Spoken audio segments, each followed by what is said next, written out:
I can't believe it. Yesterday when we were reading The Wild Robot, these crazy robots came out of nowhere and they're trying to catch Roz, and I couldn't wait to read what happens next in the story. So yesterday you guys on Flipgrid were supposed to tell me what some of your predictions were, and I was really excited to hear what they were, but now let's find out what actually happens. Chapter 71 is called The Forest Assault, and if you don't know what an assault is, it's like when someone attacks someone else. So we'll see what happens. Recco 3 marched through the forest with steady stomping strides. His blocky head swiveled from side to side, scanning for any sign of Roz. But he was distracted. You see, everywhere the Recco went, he was met by shrieking animals. He didn't know it, but he was in the midst of a coordinated assault. Swooper hooted orders from above. Hawks, sparrows, owls, dive in front of his eyes. Fink barked orders from below. Hares, weasels, foxes dashed between his legs. The forest was seething with an army of wild animals, distracting the robot, luring the terrible thing deeper into their trap. Chit-Chat leaped out from the branches and clawed at the robot's eyes, yelling, "Anyone who shows up on our island and tries to take my friend's mother away has a big problem, which is me!" Then she leaped back into the branches. The robot pointed his rifle at the squirrel and pulled the trigger. A blazing beam of light shot through the forest and sent tree limbs crashing to the ground. It grazed poor Chit-Chat, singeing the end of her tail, but she ignored the pain and scurried up to the safety of the canopy. With each stride, the ground grew a little softer, and the robot sank a little deeper, until he was up to his waist in thick, heavy muck. His churning legs slowed to a stop, and he stood there, computing whether to move forward or backward. Recco 3 was now an easy target. "Begin the bombardment!" ordered Swooper. The sky darkened as a swarm of birds descended from the treetops. They swooped past the robot and splattered his face with their droppings. Bird after bird swooped and splattered, and the Recco's eyes were instantly caked in filth. "Don't let up!" screeched the owl. "Give it everything you've got!" There seemed to be an endless stream of birds with an endless amount of droppings. Recco 3 let go of his weapon and wiped his filthy face with both hands. That was the moment the fuzzy bandits had been waiting for. They dashed out from the weeds, snatched the rifle with their nimble hands, and dragged it away. Tawny and Crown Point looked on from the underbrush. The buck lowered his head, and the raccoons carefully placed the rifle upon his antlers. Then the deer and the raccoons slipped into the shadows. By the time Recco 3 realized his weapon was missing, it was too late. He let out a sad electronic tone, and then, as the birds continued their bombardment, the robot turned and blindly trudged back through the muck. It was now time for the final stage of the plan. Broadfoot the bull moose emerged from the trees and stood directly in the path of the blinded robot. Recco 3 had no idea that his every step brought him closer to the mighty animal. When the robot was in range, Broadfoot turned and kicked back his powerful hind legs. There was a sharp crack, and dung sprayed from the Recco's head. The moose kicked again. Crack! And the robot's head flopped to one side. A tear in his neck exposed a tangle of silvery tubes. But Recco 3's legs kept pumping, so Broadfoot kept kicking. He pounded the robot's head with his heavy hooves, denting and crushing it into an ugly shape, and with one final crack, the head broke loose, soaring through the air and squelched into the muck. The headless robot fizzled and smoked, his legs ground to a halt, and he never moved again. So there's his head. So the animals took care of one of the robots, but how many are left? 2. Let's see what happens next. Chapter 72, The Mountain Rumble. I remember one of them was going up the mountain. Recco 2 stood at the mouth of the cave. "Razum, Unit 7134, are you in here?" The only response was his own flat voice echoing back. But he sensed movement somewhere down the tunnel, so he switched on his headlights, raised his rifle, and marched inside. Well, we know who lives in that cave, right? The bears, the ones that had attacked Roz. So, let's see what happens. The Recco marched past animal bones and rock piles and wide cracks in the walls. His blocky head swiveled from side to side, scanning for any sign of Roz, but she was nowhere to be found. So he turned and marched back toward daylight, and then a deafening roar filled the cave. From the shadows flew a giant body. Mother Bear charged into the robot and smashed him against the wall. Then Nettle and Thorn jumped in, and together the family went to work. They rammed his legs. They slashed his chest. They muscled him to the ground. On his way down, Rekko 2 squeezed the trigger. There was a flash of blazing light and the walls began to crumble. Nettle grabbed her brother by the scruff and pulled him outside as an avalanche of rock thundered down behind them. Mother Bear howled. The rifle exploded. The stones clanged against Rekko 2. The avalanche slowed and settled as a cloud of dust billowed from the cave. "Mother?" Nettle peered into the darkness. "I'm here," said a weak voice. The young bears dashed inside and found their mother half buried. They pulled heavy stones from her body and dusted her off. "I have broken bones," she rasped. "They will heal. Where's the robot?" Rekko 2's headlights switched back on. Stones tumbled as the robot staggered to his feet. His body was scratched and scraped. His head was badly dented. His left arm was completely useless. So, thwip, it was tossed aside. Then the one-armed robot limped out of the cave and continued to hunt for Roz. "Don't worry about me," Mother Bear growled to Nettle and Thorn. "Kill the robot."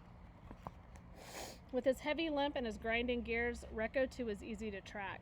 The young bears caught up with him as he was entering a grove of pines, but they didn't attack, not yet. There was a better place to finish him off, up ahead, so they hung back and followed him across the mountainside. The distant rumble of the waterfall grew louder with each passing minute, and then a slash of white appeared through the trees. Soon the robot was standing beside the roiling, frothing river just above the falls.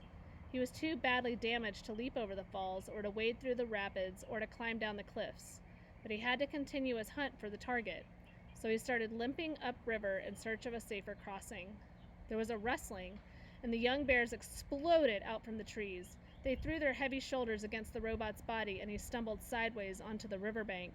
Nettle reared up and wrestled the robot, twisting and shaking him off with all of her strength. Rekko 2 felt his feet slipping on the rocks. He felt his body tipping over, and then he plunged into the white water, and he brought Nettle with him. The current immediately swept Nettle toward the falls. She rolled through the rapids, crashed into one rock, and then desperately clambered onto another. Rekko 2 stood straight up, and the river rushed around him. He took a step, slipped, and disappeared beneath the water. But then he was up again.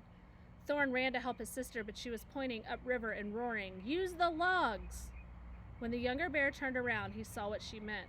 A jumble of broken logs were wedged between the rocks of the rapids, and a moment later, Thorn was on top of them. With water sloshing over his back, he forced a paw between the logs and pried the top one loose. It splashed into the river and wound its way down through the rapids, only to roll harmlessly past the robot. Then it dropped out of sight. The bear tried again. He plopped another log into the river, and this one spun just in time to ram its full weight into the robot's chest. Rekko 2 went sailing backwards and sank beneath the surface. When he reappeared, the river was full of heavy wooden torpedoes. One log pounded the robot's shoulder. Another slammed his face. More logs knocked him closer and closer to the falls. The current became too much for the injured robot, and it carried him away.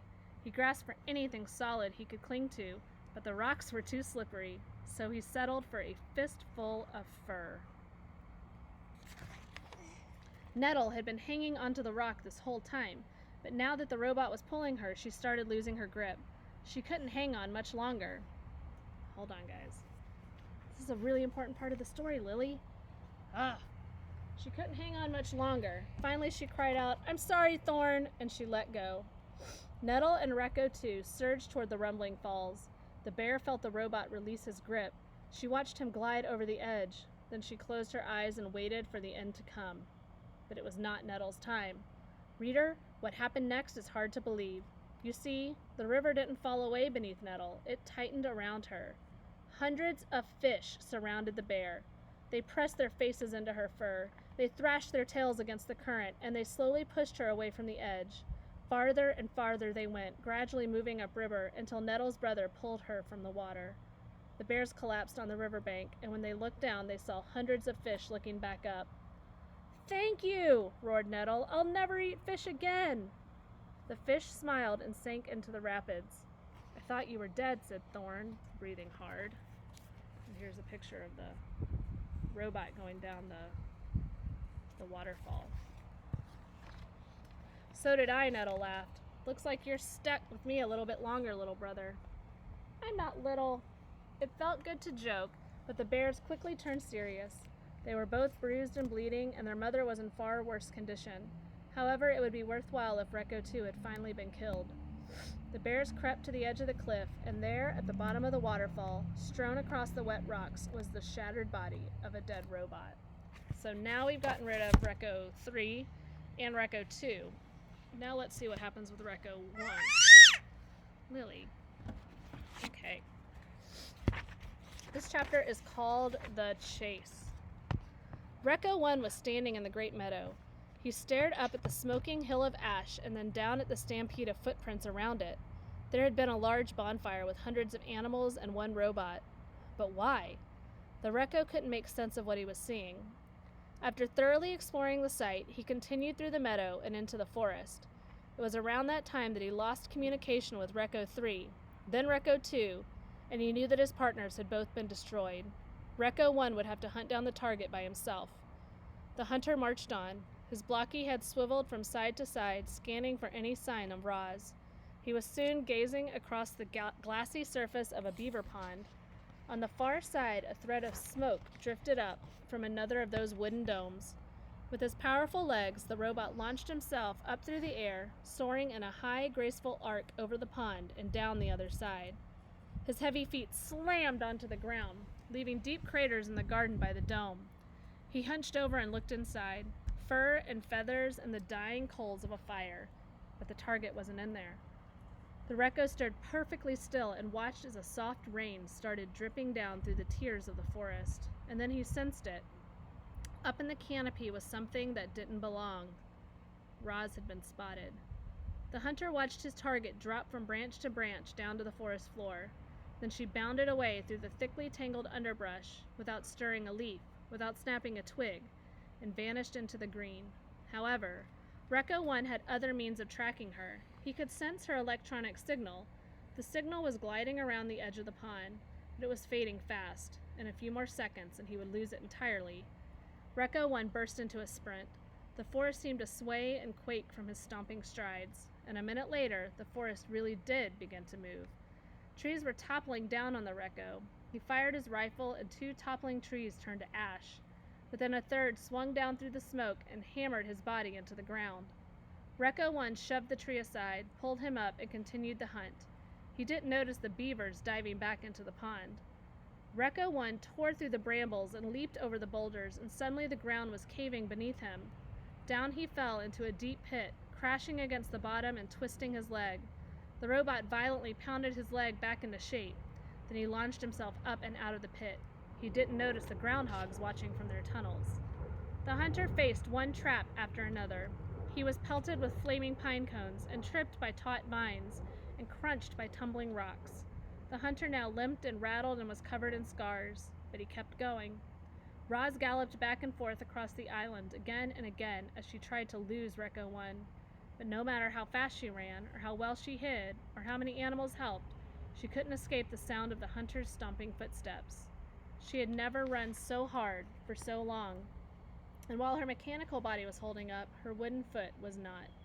After hours of relentless pounding, it finally gave out. She was galloping through the rocky forest by the sea cliffs when her foot splintered apart. Here's Recco 1 chasing her. As soon as Recco 1 found the fresh wooden splinters, he knew his target was in trouble. He stomped out from the trees onto the cliff top and scanned the coastline below. Geese were flying down through the drizzle. Otters were wiggling over rocks. Seaweed and driftwood and broken robot parts were scattered about the shore, but the hunter also sensed a faint electronic signal. Roz was down there somewhere. The hunter's blocky hand clapped onto the cliff top, and then, thwip, it detached. The hand was connected to a strong cable that spooled out from the end of his arm. He gave the cable 2 quick tugs, and then he stepped off the ledge. Recco 1 zipped down the cliffside, one arm releasing cable, the other clutching his rifle, and he slowed to a gentle stop just as he reached the ground. Then, high above, the robot's hand unclamped and followed the cable all the way down until, thwip, it snapped right back into the end of his arm. Geese squawked and otters squealed as Recco 1 marched through the robot gravesite. The place was littered with torsos and limbs and heads. They were all valuable parts, but he would collect them later. For now, his only concern was finding Roz. He followed the electronic signal over to a clump of seaweed, but where was his target? Was Recco 1's sensor malfunctioning? The robot tapped his head a few times, but the mysterious signal remained. He looked around for any other signs of her, and as he did, the clump of seaweed reached up and grasped his rifle. Ah! We're gonna have to find out what happens tomorrow. I'm so excited. See you guys. Bye.